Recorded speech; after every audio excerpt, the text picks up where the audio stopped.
Hey, what's up mga kaballers? Maligayang pagbabalik sa aking channel. Halina't pag-usapan natin ang balitang LeBron James, Stephen Curry sa Golden State Warriors nag-usap na, approve.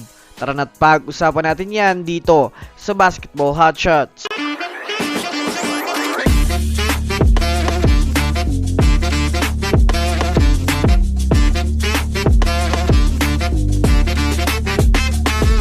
Una nga muna tayong dumako mga kaballers sa balita patungkol sa kupunan ng Denver Nuggets.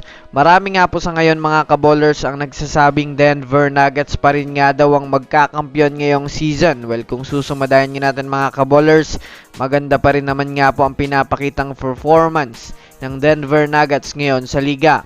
Kumakartada nga sila mga kaballers ng 36 wins na may kasamang 19 losses. Na kung titignan natin na mabuti, malaki pa rin nga talagang banta ang Denver Nuggets sa kampyonato.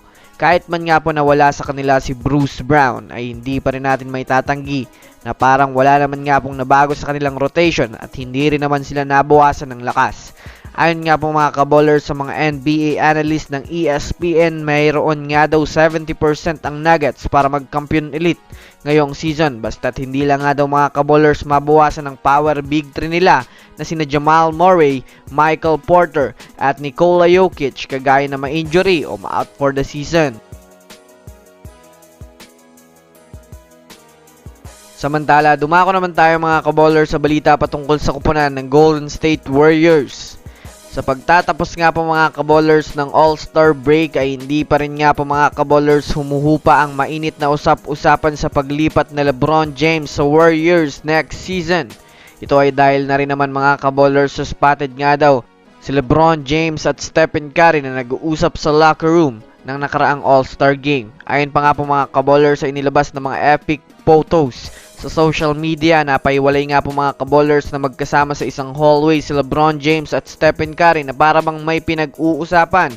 Kahit nga po mga kaballers ako ay nahihiwagaan kung ano nga ba ang pinag-uusapan nila. Ito nga ba ay tungkol sa pagpunta ni LBJ sa Warriors o sa ibang bagay nga ito. Isang malaking palaisipan nga ito mga kaballers. Bukod pa dyan mga kaballers, may ilan rin nga po sa mga fans ang gusto na matuloy ang tandem ng dalawang ito next season. So that's it for today's video mga kaballers.